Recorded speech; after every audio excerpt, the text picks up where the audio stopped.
It's connecting.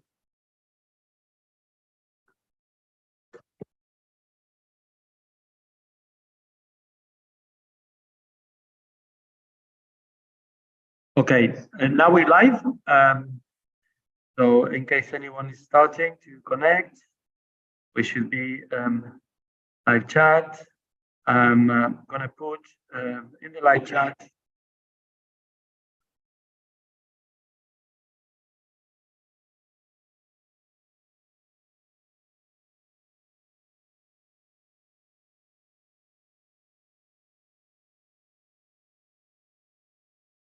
Voila. Up.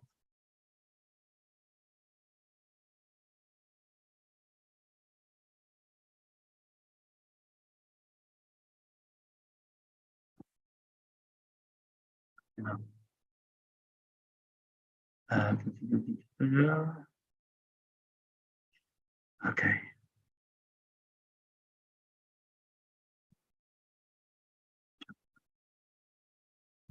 Okay, have to put in small pieces. So that's the roundtable for English. Will be at 5 p.m. Local time in the English Skype channel. Then there's other channels.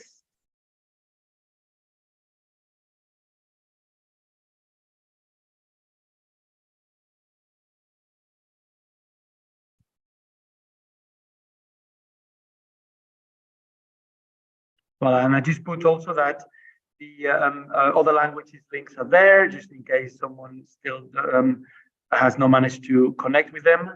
Again, apologies for those of you who didn't manage to find the connection time.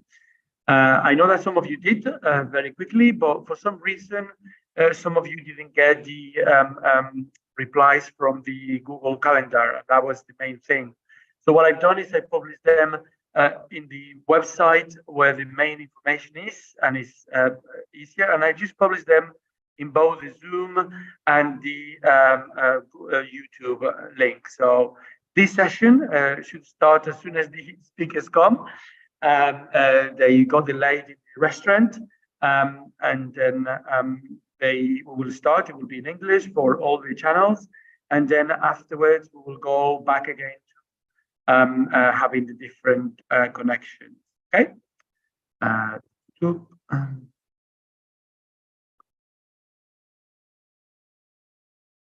put it here.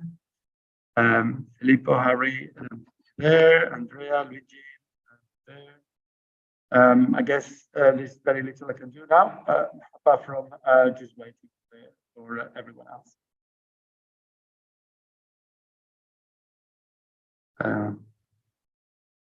Meanwhile, what I suggest you do is go to the social media, and then that way you can start interacting and see what others are commenting.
Yeah, I'm already in the room. I've already started. Yeah, the conference, and I'm telling them now, right now, and right.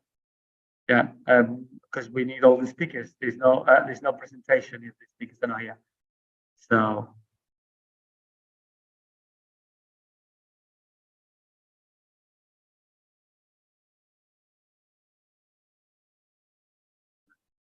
Okay.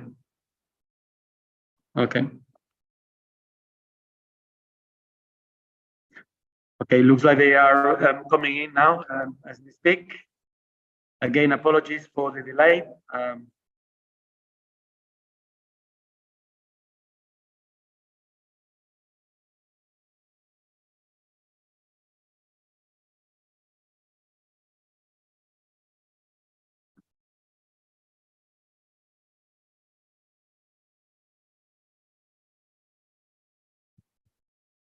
I can hear them now coming in. Literally right now, they're coming in. Hello. Once again, apologies for the delay. There's people right now coming in. We should be starting very soon.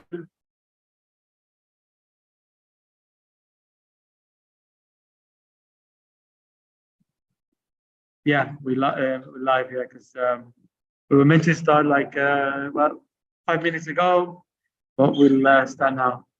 Okay, so let me put you together presenters. So you're presenting now, Alexandra. Yeah. Well, I'm already in Zoom. All that you have to go is log in, and we are already live on the YouTube as well.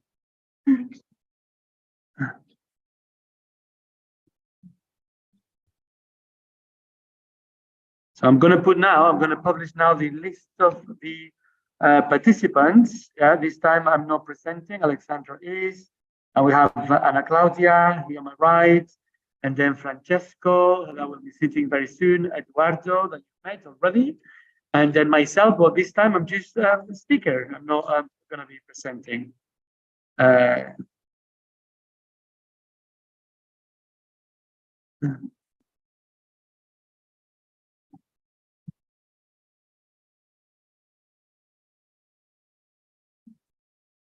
Here's the same information for those of you following in the YouTube channel. Once again, apologies for the delay.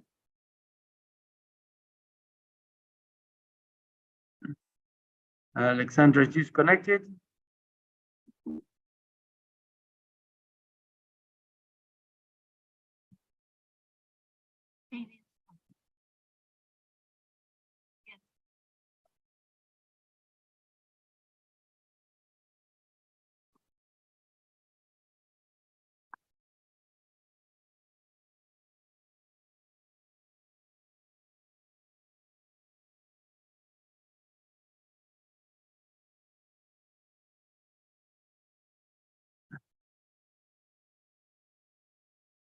I've just put in the list. Yeah, the if you go to the chat, you will see the list. Yeah. So, okay. Once again, apologies for the delay. We should be starting very soon. So Alexandra is going to be presenting, and Claudia is presenting a resource from the Portuguese team. So Francesco is presenting a resource from the Italian team.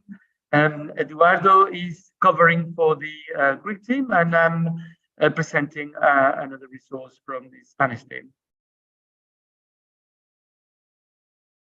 And we should be starting real soon.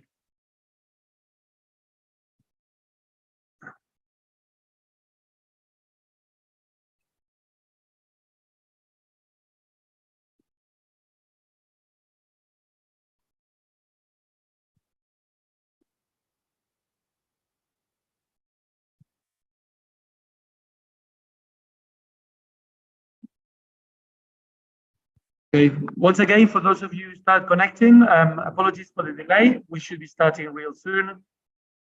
We're waiting for the other speakers to come.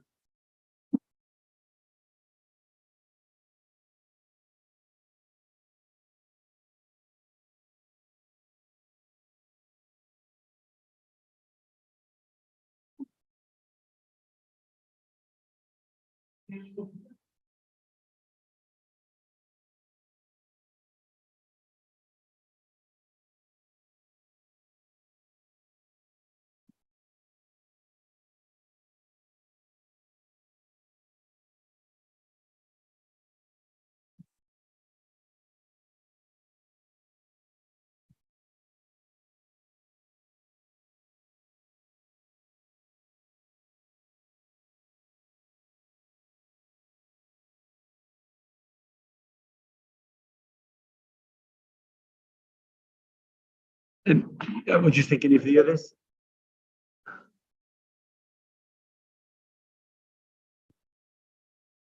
Okay, I think we should start. And then you have the two of us, and then we start presenting, and then when the others come, Okay.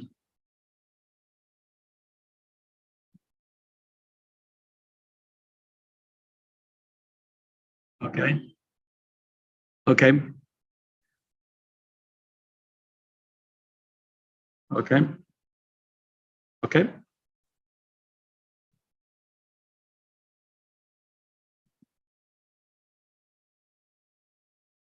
Okay, once again, for those of you just arriving, sorry for the delay. We should be starting real soon.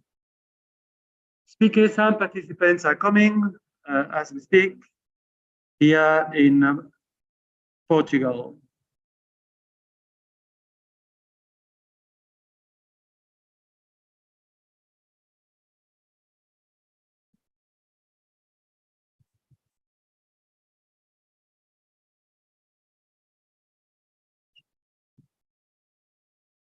I just don't know. There's no point in.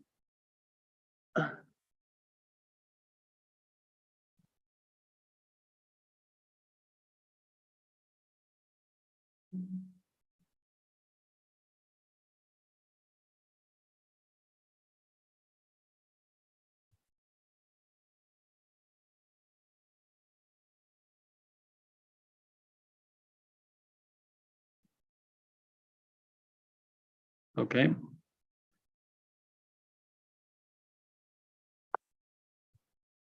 Okay, we have a big group of participants already here in Portugal. Again, those of you who have just started, apologies for the delay. We will start as soon as Claudia gets the connection working. I can start, yeah. No problem.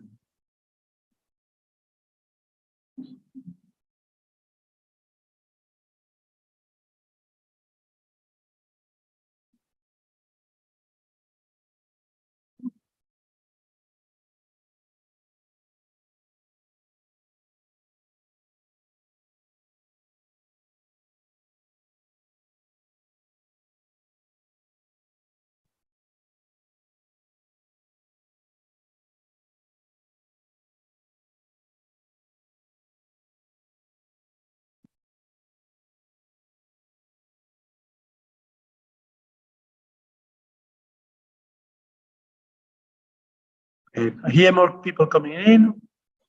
So, here they come. Welcome back. Okay, welcome back. Welcome back. Okay, so once again, apologies for the delay. Looks like the other participants are just arriving now. Eduardo is going to be connecting himself in like real quick. And Francesco will sit here, then you can sit right here. Yeah, please. Yeah, I can start now. Okay, so shall I present? Okay, so in the afternoon, we are going to have Álvaro, Claudia, Francesco, and Eduardo sharing some educational resources that they use in their lessons. And we'll be starting with Álvaro. Okay? Okay, thank you. Yeah. Maybe what we can do is, if they come on while we presented, then eventually we can have the questions later. Okay, I might use the time, I might use the opportunity to do a longer than 3 minute speech, I guess. Not bad. Okay, so he is going to be sharing the presentation, slideshow. Here we are. You can all see. Okay, so welcome back, everyone. So now the educational resource I'm going to be presenting is more than a resource, is a methodology. The idea is that we can use this methodology in any teaching, but especially in language teaching, and I'll show you why I think is more interesting. Now, the methodology is coaching, and the idea of coaching in language teaching is that we teachers, we also coaches. There is not really a clear line between teaching and coaching, but obviously the techniques are slightly different. So obviously I need to introduce, for those of you who don't know what coaching is, it's a form of development. So it's teaching with a person called a coach, the equivalent of a teacher in this case. Suppose a learner, a client, coachee, in teaching we call them students normally, in achieving a specific personal or professional goal. And this is the main difference between teaching and coaching, is that in coaching, we talk about goals. In coaching, we want to achieve these goals, and we have special techniques to reach to that point where we are actually achieving something. And this is, we feel, is especially important when we are learning a language, because language learners, they also try to achieve a goal. Sometimes this goal is set up by the educational system, by the school, by the parents. Sometimes if they are adults, they also try to achieve a certain level. It might be, for example, a C1 in English, or it might be a certain level. And they are having the same struggle, the same deals that other people trying to achieve different goals, for example, to climb a big mountain or to go to any place they want to be. And they need some tools. Obviously, they need our help, they need the teachers. But it's also interesting that we teachers can use the techniques from coaching.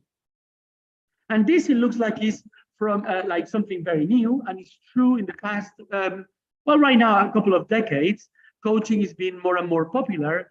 But the man that is represented in this statue is started coaching, really. He's probably the grandfather of coaching. He's Socrates, and I tried to put it there in Greek for the Greek people. And we all know that that many things that he did, but mainly what he said is that we don't have, like he presumed that his students, the people that were following him didn't know anything, and he communicated with them, engaging them in conversations in which all their knowledge was gained out. So this, in fact, is one of the techniques that we use also in coaching. We have a dialogue with our coachees. We have a dialogue with our students, if they're students, and we're trying to get them their vocabulary, their skills out. And this is also what we do in teaching. So as I said, coaching and teaching, there's not like a clear border. Another thing that we use in coaching, because we work with objectives, we use what we call SMART objectives. And SMART objectives, SMART comes from an acronym, and I'll explain you what the acronym is.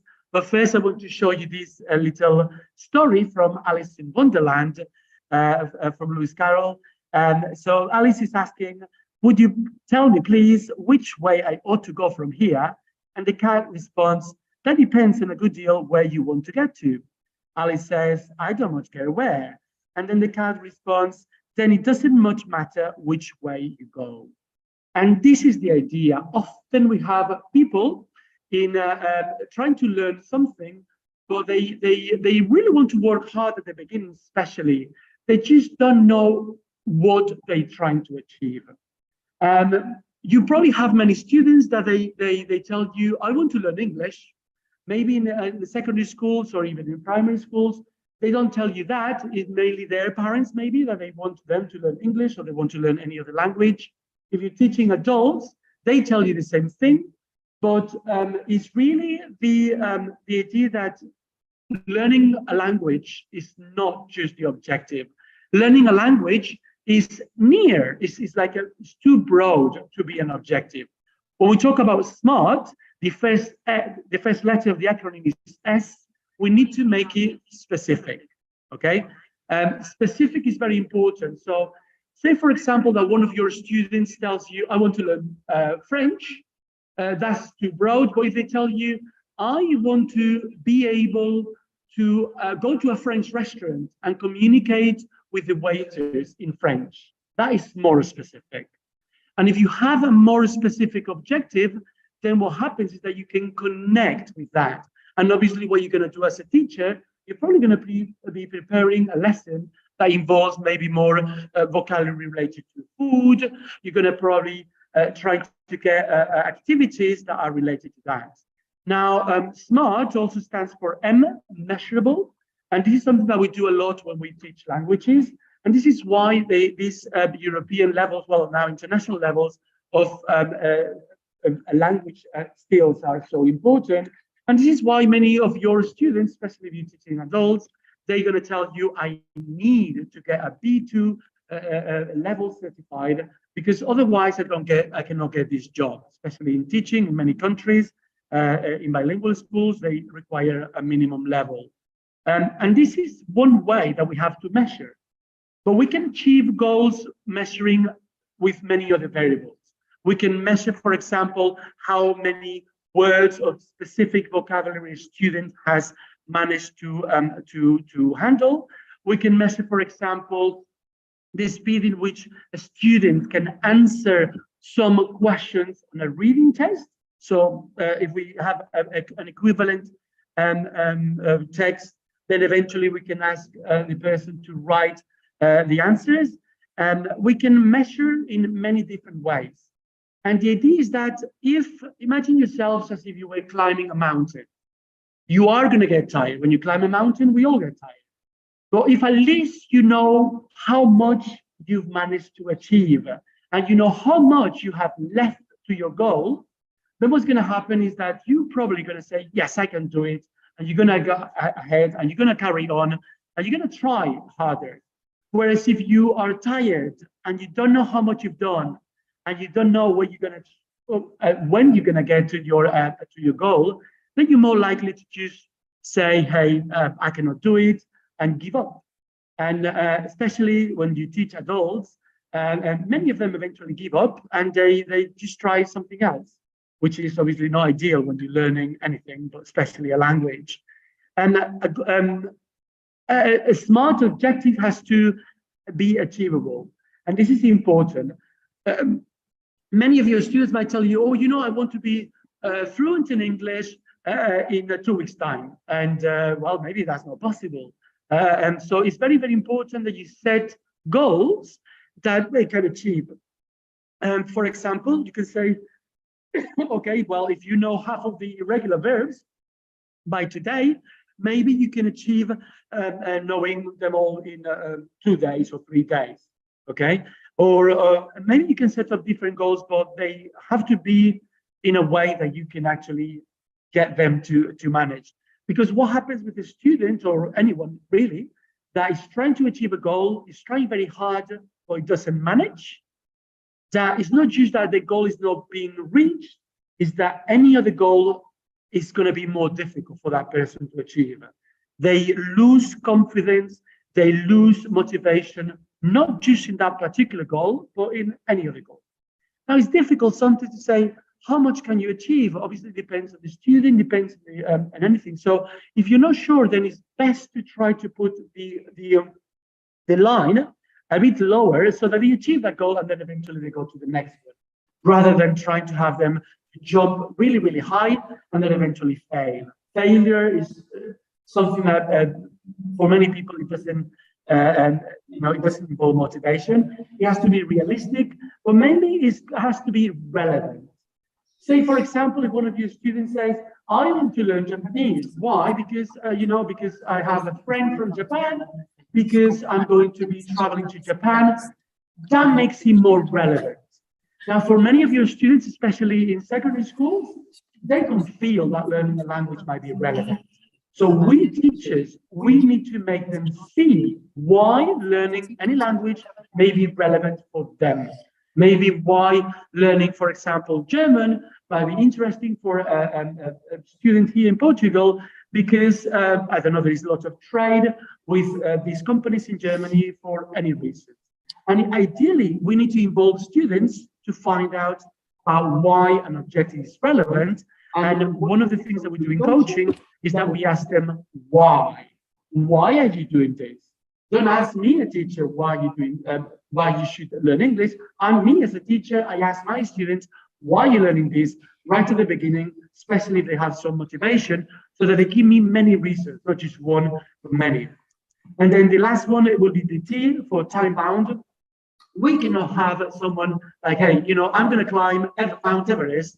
But when, I can say, I want to climb Mount Everest next month by this date. And then if it's achievable, if I can measure what I'm doing to climb Mount Everest, then it's more interesting. Whereas if I say, I just want to climb Mount Everest, it might come next year and still haven't climbed Mount Everest, and eventually might be too old to climb Mount Everest. And when this happens in life, then it's a little bit difficult. And now that I can see that the speakers are coming, so I'll speed up a little bit. So what's life?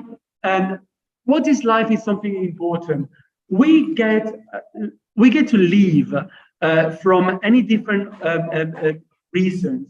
And these sections here in this circle of life are very, very important for most people.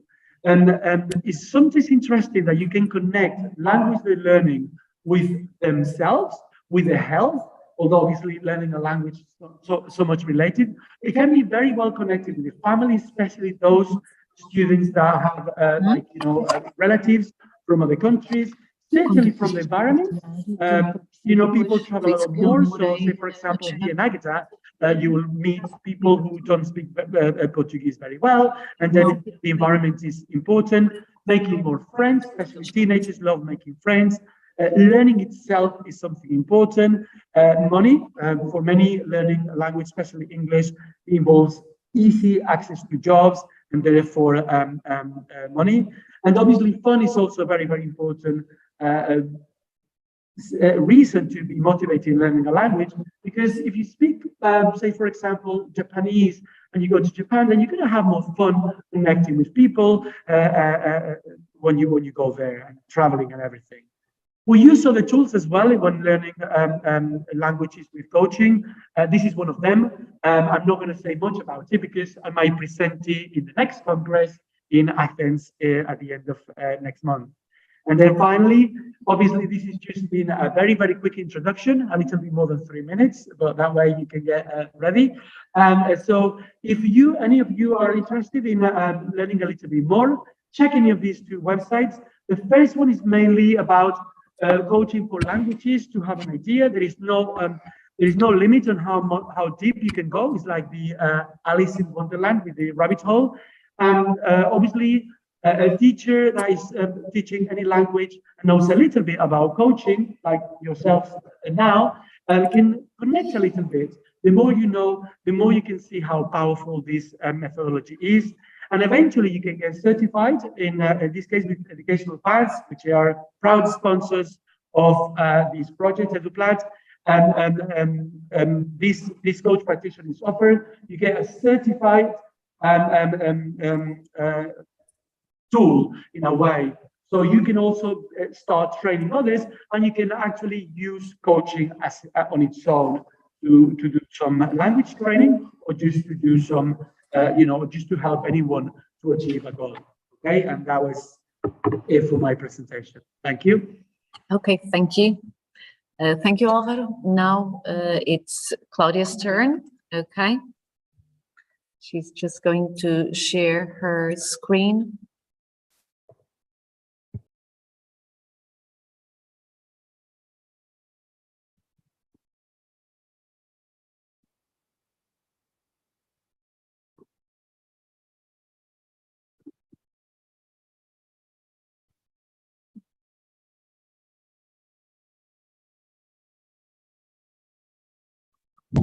Thank you.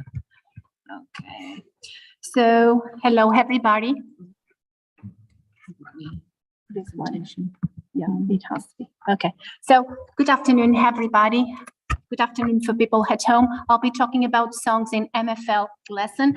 I want it to be fun and meaningful. So, do you feel that speaking and listening exercises are a challenge for you and your students?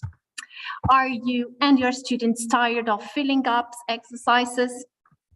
Are your students too scary to speak?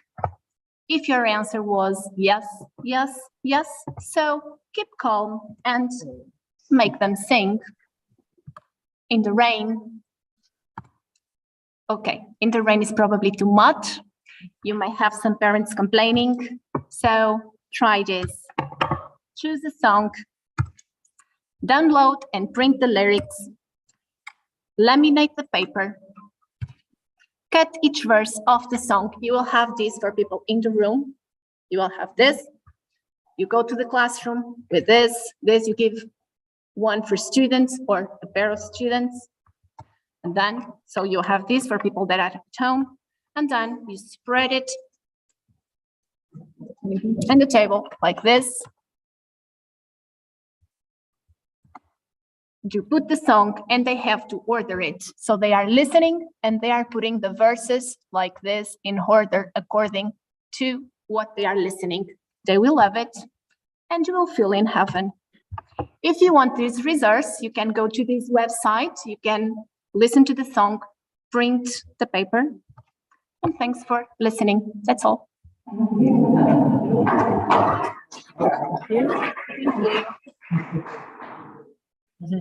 Thank you very much, Claudia. Now move to Eduardo.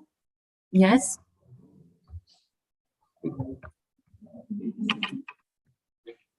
My voice and your history or it's my yes, as you want. Yes, Francesco. Yes. Okay.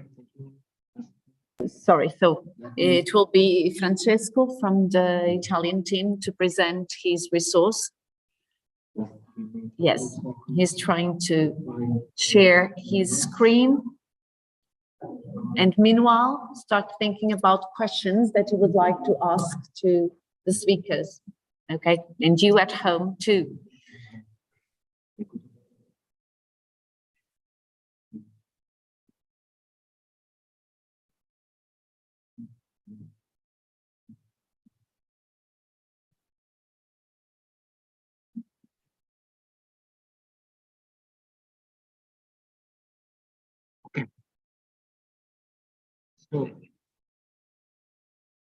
So, yeah.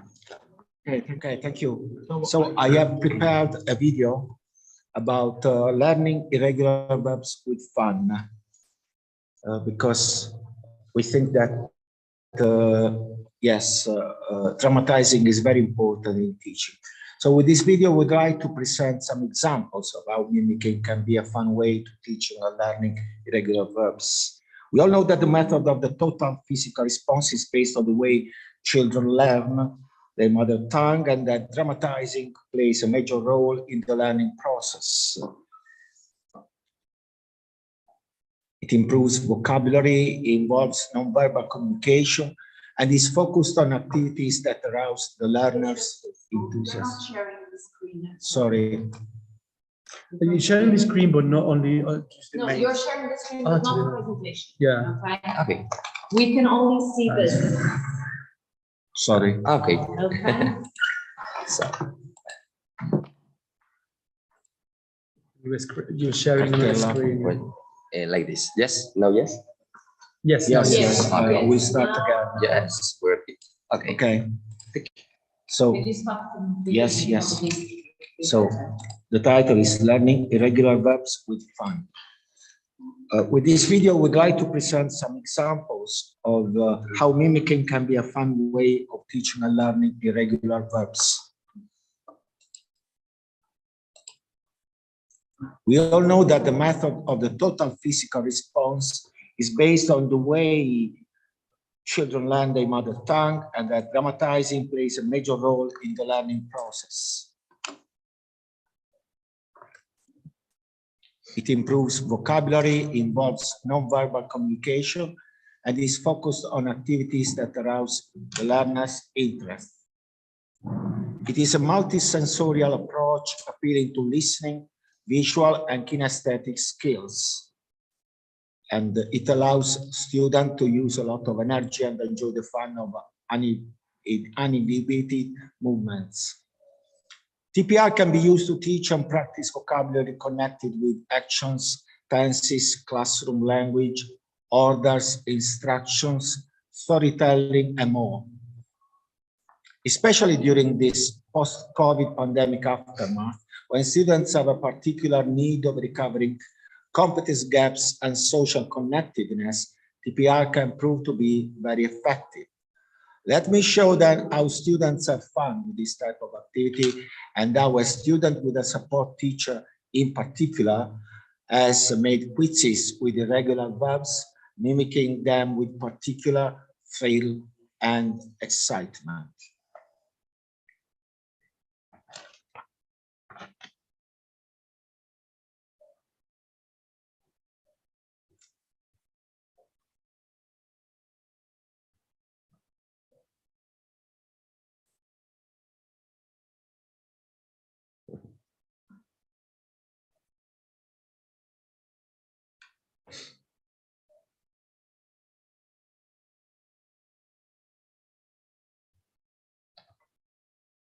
So why shouldn't we use TPR to teach teachers irregular verbs instead of asking them to memorize long lists of words that are easily forgotten?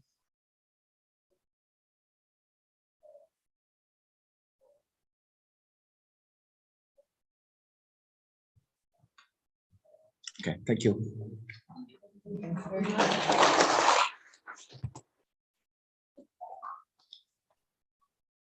Okay, now we'll move to Eduardo. Yes. Okay, just a couple of seconds so that Eduardo can share his screen.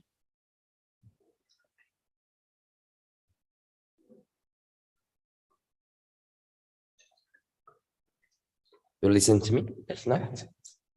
I think so, no? Yes. Hello? Yes. Okay. Yes. Okay. I use this. Oh, yes. Ah, yes. Okay. Yeah.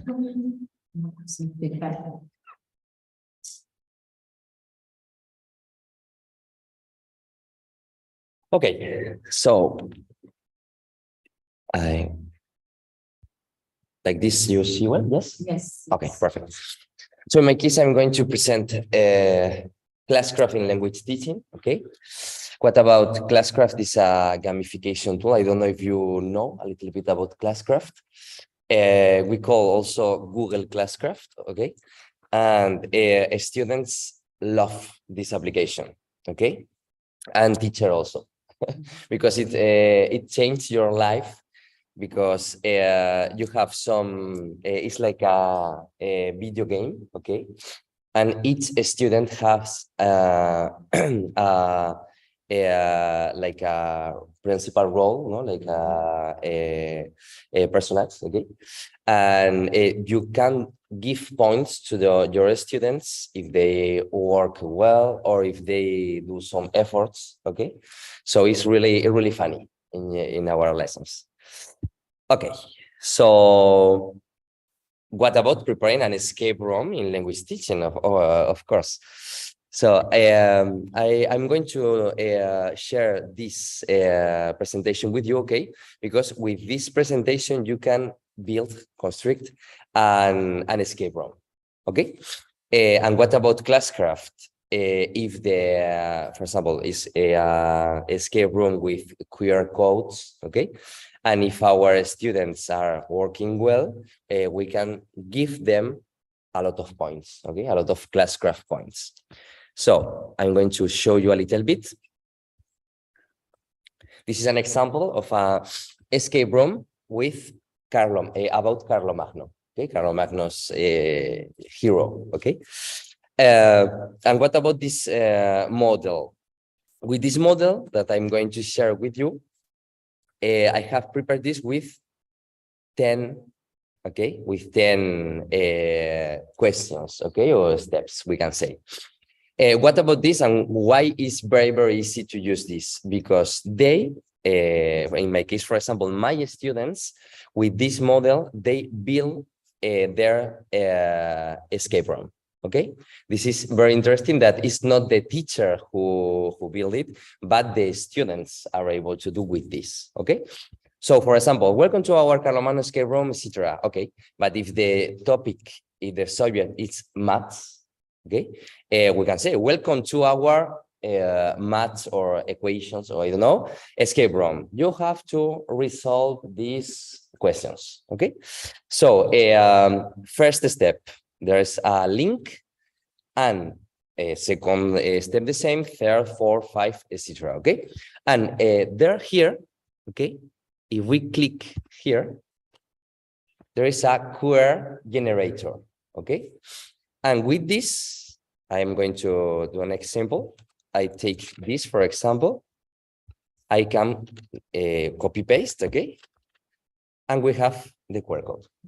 Okay, so you imagine that it's very easy to use because only with our model were 10 steps and 10 links. You imagine that the links are, for example, they can be their YouTube links, okay, or an audio that you have done, okay, whatever you want, really. You can do, you can make, you can build 10 QR codes, okay? So I return, okay. Here with this that I have explained, in order to solve this, we have a Google Forms. Okay, I am going to show you the Google Forms. Okay, the example is for some ecuaciones, Carlomagno, environment. Okay, that we want. So here, if you see, what profession did the first Carolinians have? We have copy paste the other questions, okay, the questions of the table, okay, of the first model that I have shown you. So it's copy paste, and you see the number is 4, the number is 5. This is here, okay, is if the answer of the students, you see, I'm going to do like this.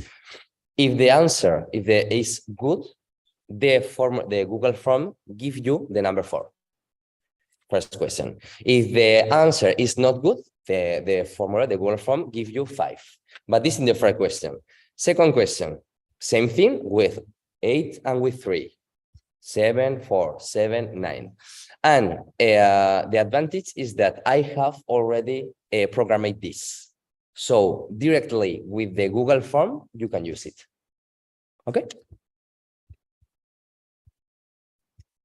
Okay.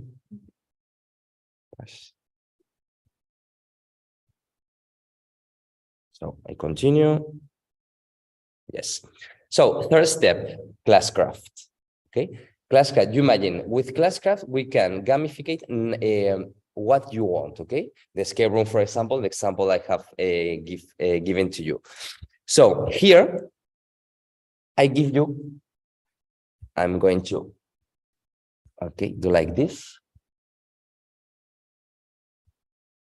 With this address mail, okay, you can practice, okay, directly, because it's open to you. When we do Erasmus Plus, okay, we use this. This is an address mail. It's not that we use with all the people, with all the partners that we have. So this is the teacher's address mail, and this is the student's address mail.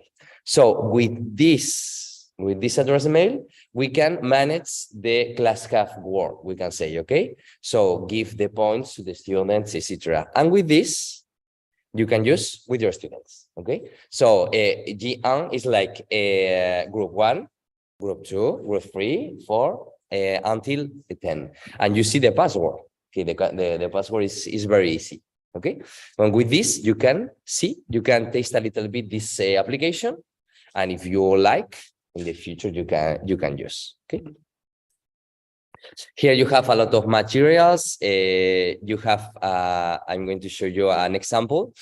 1 week ago, we have done this with in San Michel mountain, okay?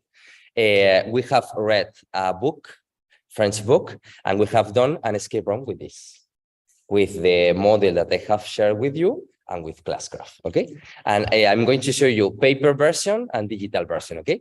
So paper version is like this, you see? Okay.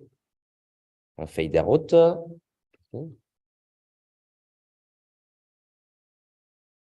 Okay, it's like the escape room, okay?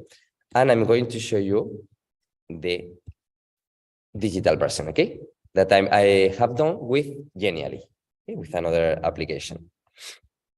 You see? Okay. So we click here and we can do the escape room with a lot of different applications. And always with our class craft in order to do the points, to give the points to our students. Okay. So after my presentation, you can see it. Okay. Okay, class craft world, you imagine the students love it. Okay.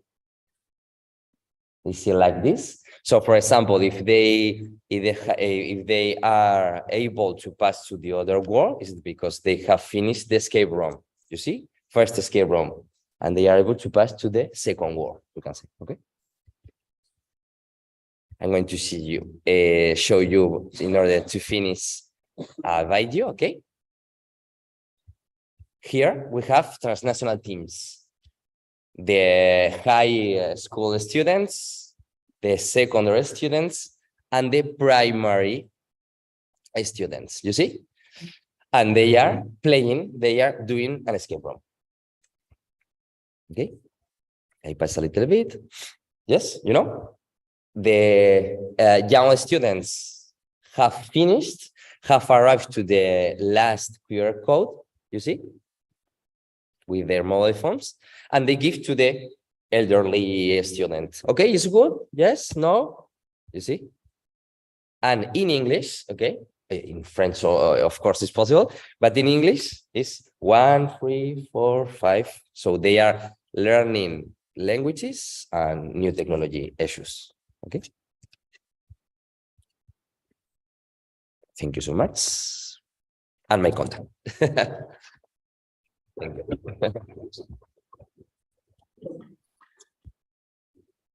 Okay, thank you very much, Eduardo. Okay, thank you very much, all of you, for sharing your resources. And I would like to ask the audience if there are any questions that you would like to ask our speakers.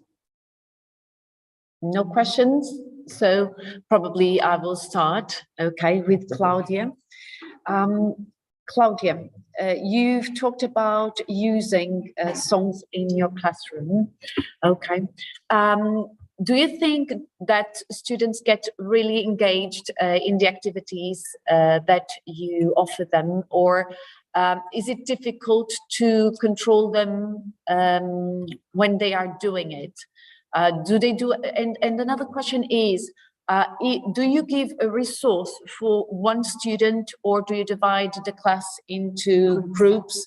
If the groups focus on what they are doing, how do you manage to deal with lower level students? Because sometimes we notice that if you mix lower level students with more advanced students, the ones that really know the language get to do all the work and the others don't. So how do you manage this? So Alessandra, you pointed what a teacher can struggle in the classroom. It always depends of what you want. If there's an activity in which you can control behavior with the students, is using this type of exercises, because it requires to listen to the song. So they cannot actually talk to each other. Now, depending the classes you have, you can give a set of it. So this is a song, this is the lyrics of one song. You can do it one per student. Or if you do not have enough material, you can do groups of 2. And then each case is a case, but I would say that lower level and higher ability students together worked very well in this one, because you are listening and you are reading at the same time and putting it in order. And you know, it's not just academic knowledge. So when you are filling the gaps, that's the traditional exercises you do, actually it's more individual. This is very good in group, and they cannot talk. So it's different from other games because you actually have silence in the classroom. You are just listening to the song, and they don't want to talk because they stop to listen. And if you are used to use songs in classroom, you notice that they get more calm because music has this relaxing environment. And with this exercise, you cannot just put the song once, or sometimes they need to listen to this 10 times and say, wow, this is repetitive. It is not, because if they enjoy the song, it goes to a part of the memory that you are building up, and then they go home and they are singing. So the vocabulary stays there. The sometimes structures exactly, also it stays there in a part of the memory that you cannot control. It's intuitive. It's like a child that is learning the language. So you're not changing the material. This is authentic material, reading material. You're not changing the material, but we're changing the activity. And the good thing about this is that any student can do this, or in groups, as you said. So I actually recommend, because this is easy to do, easy to find online. Of course, you need to laminate. It's some work, but once you do it, you have it forever. And I think it's good for students. Thank you. And tell me something. Do you give your students the material and immediately play the song, or do you give them time to read first and try to organize it before listening? That's another game. That would be another game. So you have this, and it's a very good idea, because you have this. Now you are trying to. You are going to organize it. Would be the song, but that is for very good advanced students, because sometimes they don't know the meaning. And it also depends if you are doing this in French, in English, or in Spanish. For example, for Portuguese students that are learning Spanish, they actually can do that because vocabulary is quite the same. And sometimes they mix it in a very creative way. Like, this is better than the real song. So that's another technique. And another thing you can do, you can say Squid Game. And if you say this magic word Squid Game, like they want to compete, who's the first group completing this, and the last group doing die, so they cannot move to the next game. Step. So it depends how do you feel with those students, which day it is, if it's the last day of the period, the term. So you can have small changes on this type of game. I think that you've mentioned something very important, is that the fact that songs remain in our memory. Yes. And have you noticed that after doing this activity, the students showed a different domain of the vocabulary that was worked in the lyric? Yes, and after songs, they are more able to read. Like, you have a common class in which you do not have a game, you have a text, but they feel more confident to read out loud. Because it's a way of practicing the way you pronounce words, and you are just singing. Yeah. Okay. Thank you very much, Claudia. And Alvaro, you talked about coaching, and you've mentioned the acronym SMART, which basically says everything about teaching, right? But you talk specifically about our teaching being measurable, and sometimes it's difficult. How do you do it? You've mentioned the language levels that we have nowadays, but don't you think that sometimes it's difficult for us to measure in an accurate way what our students know? How do you manage to do it? I totally agree. Yeah, measuring is sometimes very difficult, and the point is how useful it is for them. And it's also very important to notice that we're not measuring the teaching, we're measuring the students' goals that, yes, are related to learning, but not necessarily learning goals. That is, for example, one goal for a student might be, I don't know, I like to flirt with girls in English. And that's the goal. Obviously, it's related to the learning of the language, but it's not it's not the goal itself. And then how can they measure that? Well, I managed to communicate with one girl, I managed to communicate with two girls, I managed to engage with more than 2 minutes in a more than 2 minute conversation with one girl, etc. So they have to have specific goals. And what we do is we measure the how close they get into the top. That's the idea. And the reason is, if we do that, when they get tired, eventually they carry on. And we might have more than one goal. That's a little bit more complicated, but we can have like, for every reason they have to learn English, or for every reason they have to learn French, if you teach them French, you can set up a specific goal that they need to achieve, and you can measure how close they get into that. But yes, I agree that is very difficult.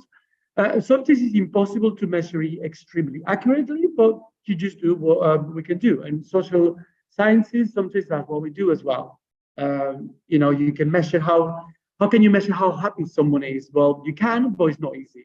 This is the same. How can you measure how motivated the student is towards learning a language? You can, but it's not easy. But it's important that if you measure how motivated the student is, then you can change something so that you get better results. That's also why it's so important for teachers.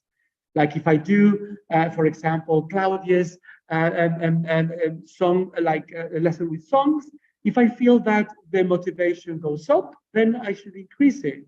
If I feel that other goals are increasing, but this one is not, maybe I need to change.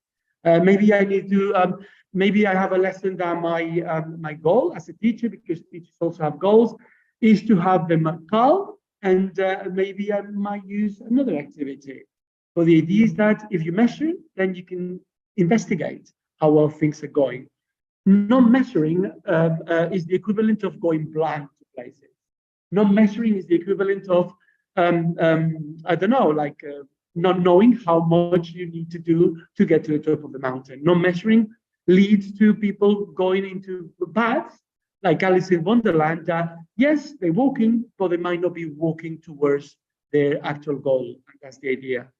So yes, it's difficult. And obviously, the more you know about coaching, the more tools you have to measure. That's so interesting. I think that teaching and we teachers should also improve our self-assessment, which is very important to assess what we did with our students, and if it worked, if it didn't. We usually, as teachers, we ask students to evaluate themselves, right? At the end of the term, which mark do you think you deserve to get? But sometimes we forget to do the same with our practice, and it's very important. Yeah, and within the practice is like the specific goals, because sometimes we might feel, oh yeah, my students did very well in their exam, but was that my goal? Am I teaching to the test? Is it my goal just that the students get good grades? Or is it that they get motivated to learn beyond what they're learning with me in the schools? So maybe a goal for a student might be more important, you know, as I said, like to flirt with someone from another country.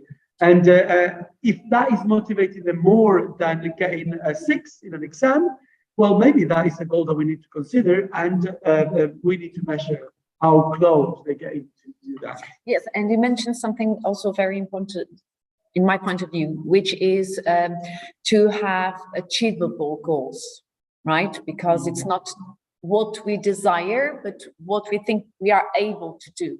Because if we reach that goal, then we'll get motivated to establish a new one, and a more ambitious one, right? And it depends obviously on the person. Like people that they have a high self-esteem, you might reach goals that are higher, because if they fail, they're not going to be too disappointed or too blocked. Obviously, with students that have relatively low self-esteem, then it's very, very important that they get a higher percentage rate of achieving the goals. Like the average, I guess, is about 75%. If you achieve 75% of your goals, then you kind of like you're thriving in life. You're happy, but not bored. If you achieve everything that you want in your life, it looks like it's good, but that's actually not so good. Like, you know, maybe you are like your goals are not too difficult, and you also risk getting bored. So that's also important, that you have achievable goals, but not too easy. Yes, not too easy. yes, I agree. Thank you, Alvaro. Okay. Okay, Francisco, you shared a resource where you work irregular verbs with your students by mimicking. My question is, do your students feel comfortable mimicking in front of the others, or do they feel embarrassed? Because sometimes we have this situation of having students who are very shy and they don't want to place themselves in front of the others doing, I'm going to say this in inverted commas, silly things. How do your students react to this activity? Do all of them get engaged, or do you have some of them that say, teacher, no, I don't feel comfortable doing this? Most of them feel comfortable, and I have the impression that the most outgoing ones get even more comfortable than they usually are, whilst the others try their hand on them. They don't feel afraid of doing it. Yes. Yes, and how do you practice the irregular verbs in this activity? What kind of instructions do you give them? They have to mimic it, but then just the infinitive of the verb, how do they learn the three leading forms, for example, of the irregular verbs? Yes, the others have to guess, and then you might have individual scores or team scores. Okay, so one student mimics, yes, and the other one has to say the verb in the three leading forms. Yes, we first exercise ourselves. I mimic myself, some of them. We analyze the list and try to find a way we can mimic them, and then we do the game. Okay, thank you, Francesco, for sharing it. Now, Eduardo, I really liked your presentation and your resource, but I felt, first of all, I thought, wow, this must take too long to prepare. Is it true? Is it real? Or am I making things more complex than they really are?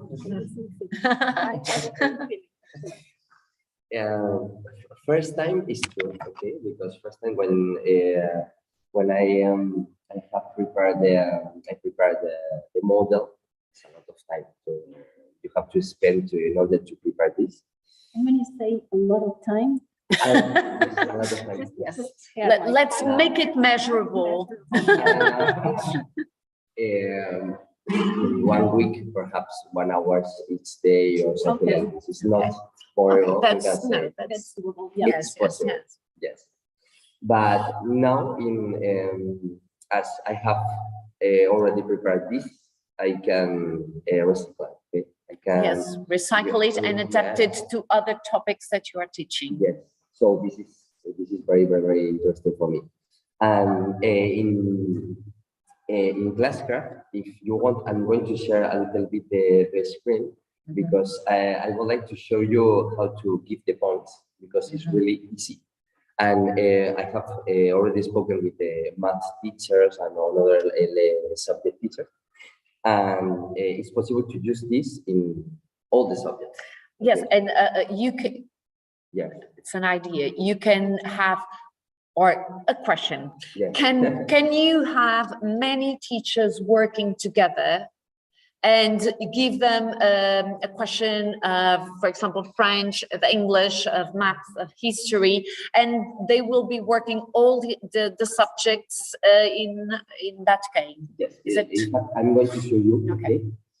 So I'm going to see if it works. Yes, it works.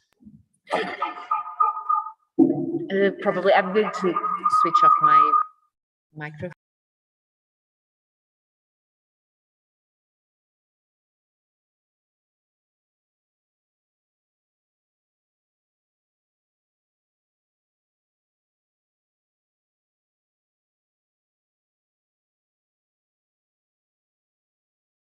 Okay, now you listen to me. Yes, I'm going to do as if you were some students. Okay, so you see, Yes. Yes, okay. Yes. Now, yes. Okay.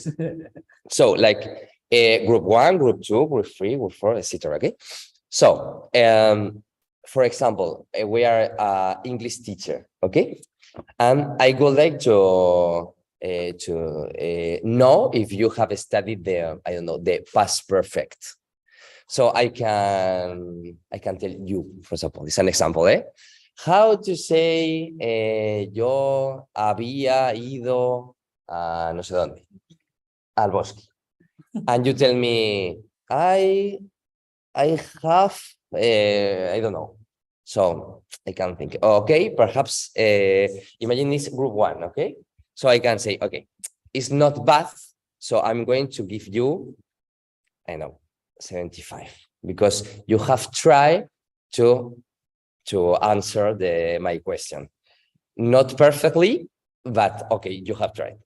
And I, for example, you tell, I had gone to the forest. Okay, it's perfect. And you are, for example, group 3. So I come here, okay? I'm going to, yes, sorry. Yes, it's better, no? It's like this, okay. So group 3, I come here, and it's, oh, but it's perfect, your answer. So I can decide the points, okay?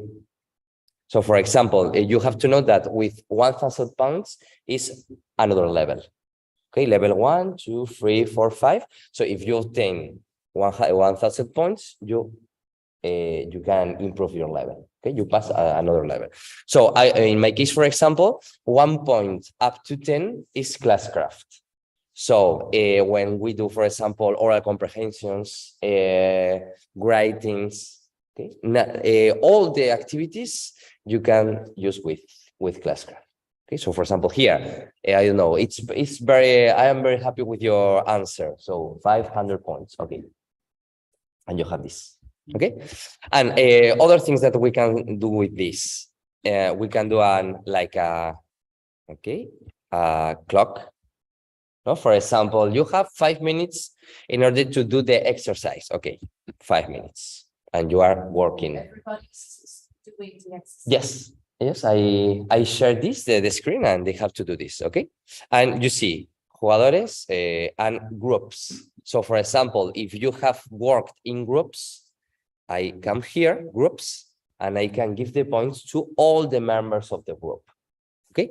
And another thing that I love it is this, because with this, you can choose someone of the class.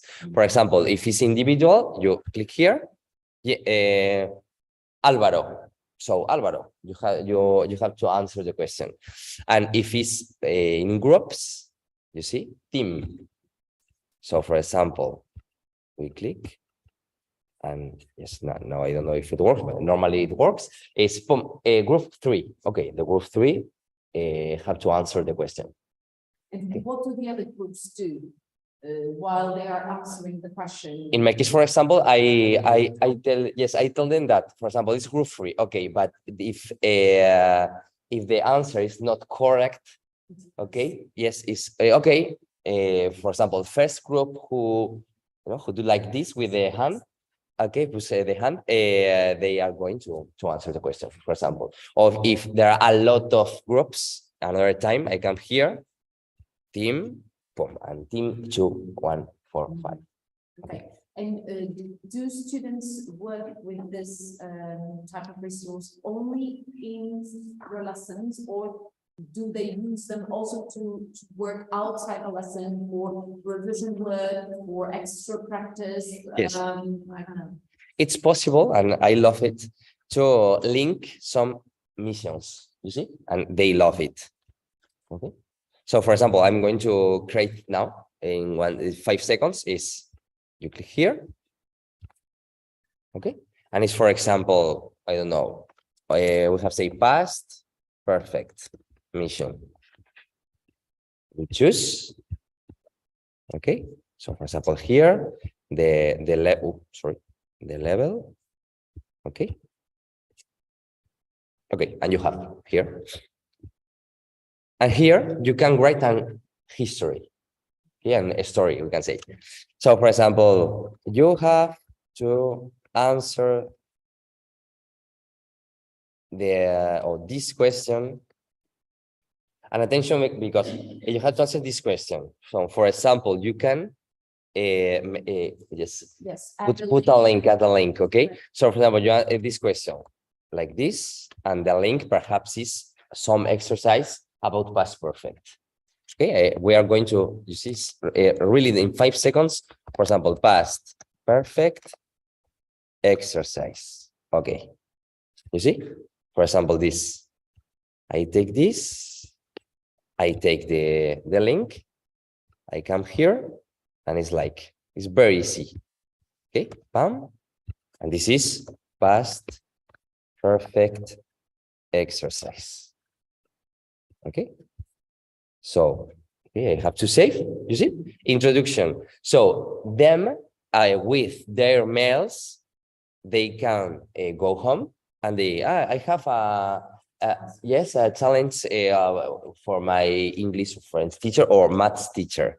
So they can see this, you see, and here is the same thing. In my case, the teacher, we can say, okay, it's a very difficult or it's an extra exercise. Okay, so I know, 1,000 points.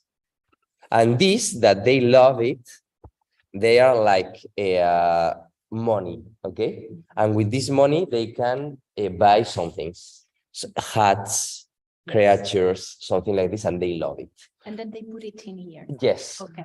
And in fact, for example, they answer me a lot of times. And Eduardo, but how to buy a hat? I don't know really, because I can't see. This is only for the student. This part with the money. Okay. The teacher, you see the points. They see. You can see the homework. Okay, because it's possible to link with Google Classroom, because it's Google Classcraft. So it's perfect, because in my case, for example, as I work with my students with Flipped Classroom, it's perfect because they have to send the homeworks, and as it's linked with this, they can obtain more points. Okay, so it's really funny. And you see the history, you have to answer this question. In this situation, you add the link to some online exercises.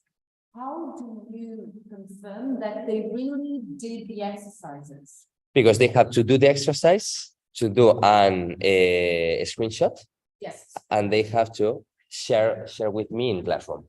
Okay. And as Classroom and Classcraft are linked, it's perfect. Okay. So you see it immediately. Yes. Is it overwhelming? Like this group is sending me, the other group is sending it to me, and Yes, how do you manage to, yeah. to Yes. assess all of that? Yeah, to assess it's very easy, because I'm going to see if perhaps I don't have now, I don't know. Okay, but for example, here, no, I have a lot of students. Okay, and it's easy because I can see visually, okay, if they have done the homework or not. And I can click here and I can go directly to their homework. So I can correct and can return, and I can give them their points, and it's perfect. Yes. I think. Sorry.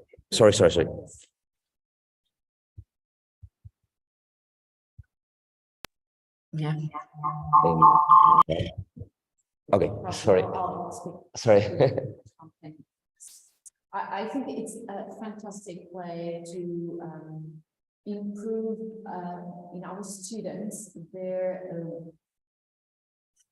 them or make them want to learn more. And it's not homework, that boring thing that teachers give to students, but something that they really want to do because they want to get points. Yes. And they want to move to the next level. So it would be, I think it's an excellent idea to promote drilling and exercising, things that sometimes they look at as if it's something boring. Yes, in fact, with, for example, you have to correct an past perfect exercise, or I don't know, a grammar exercise. If you don't use Classcraft, it's horrible for them and for you, because it's like, okay, page 32. We are going to correct, da, da, da, da, da, da. But with this, all the things are funny because it's now we are going to do an oral comprehension and the question of my students, but it's for classcraft. Yes. Oh, yes, it's perfect. And so in my case now, yes, it's always for classcraft. Ah, okay. So all the time like this, dun, dun, dun, dun.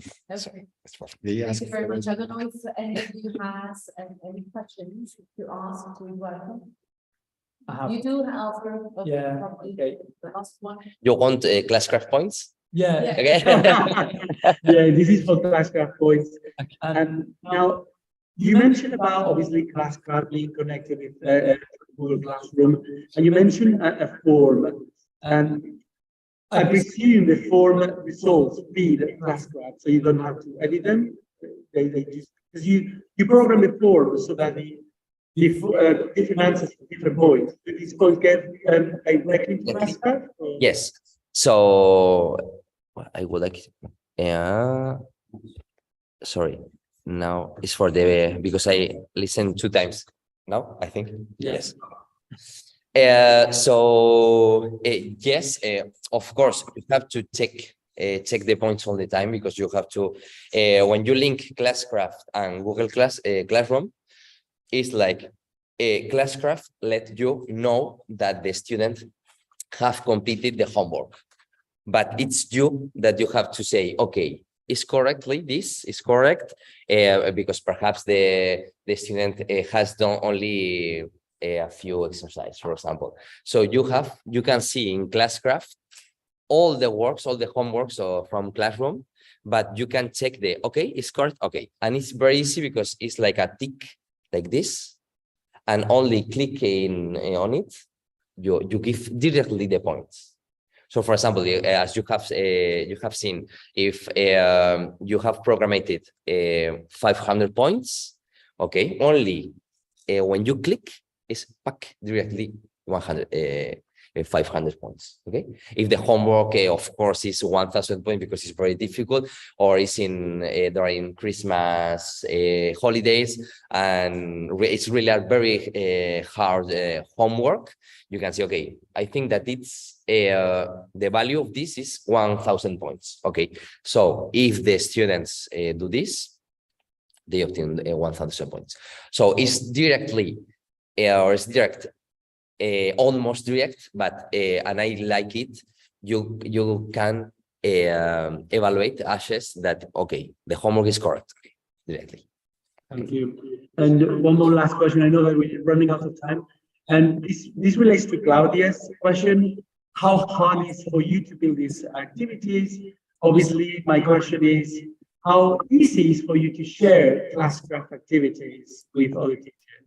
This type, it's impossible because you need to have this physically. So if I give this to you, if I share it with you, I will not have it for me. What I can share is you can download, and I share the link, but there's no way you have to print.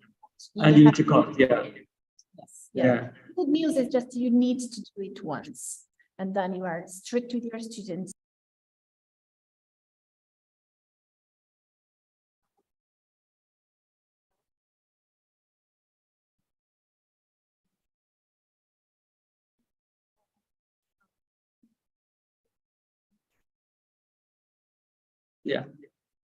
Yeah. And the Classcraft as well, you can share it as well.